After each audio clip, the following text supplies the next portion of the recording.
Hello everyone, and welcome back again to Loop into AI. In today's video, I'll explain something very simple, but extremely important if you want to build your own AI applications. It's the idea of chat history, and once you understand this, you'll know how to control the context you give to your AI. Without further ado, let's dive in. Let's start with a quick example. I tell the AI, "Hello, my name is Alex." It replies, "Hello, Alex, nice to meet you."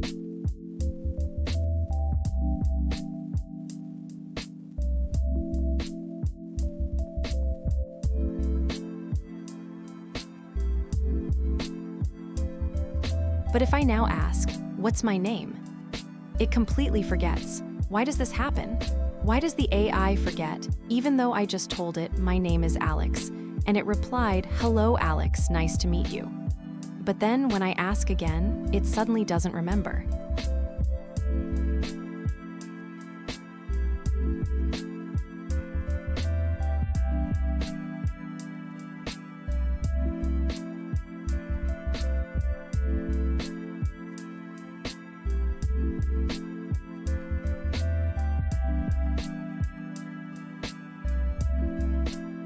Again, the AI doesn't know, and it will never know.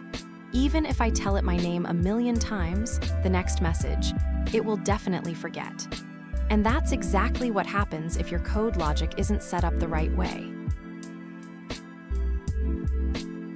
Now, let's refresh and do it the right way, giving our AI chatbot the full context so it can remember everything we say, by keeping the chat history active.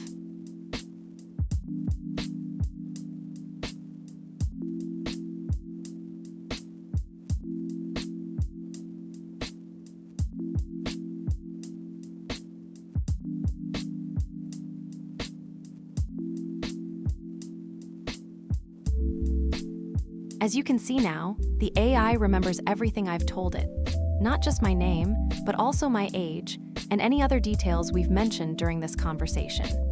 It keeps track of the full context, so when I ask questions or refer back to something I said earlier, it responds accurately. This is exactly why maintaining chat history is so important.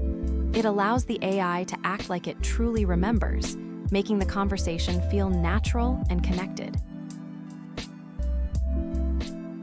Now, let's take a look at what's happening behind the scenes in both situations. In the first case, without chat history, every time we send a message, the AI only sees that single input. It has no memory of anything we said before. That's why it forgets details like our name or age. In the second case, with chat history activated, every message we send is stored in a structured list, and each new message we send includes the full conversation so far. This gives the AI complete context, allowing it to reference past information and respond intelligently, as if it truly remembers the entire conversation. So what you need to do is create a list to store both the user's messages and the AI's responses. Then, each time a new message comes in, you add the user's message to the list and send the full list to the AI. This way, the AI can read the entire conversation and understand the full context, instead of seeing just a single message at a time. That's it. I hope you found this video helpful and educational. If you enjoy tutorials like this, where we break down concepts to help you build smarter applications, please let me know. I'll do my best to create even more content for you. And finally, don't forget to support us by giving a like and subscribing. See you in the next video.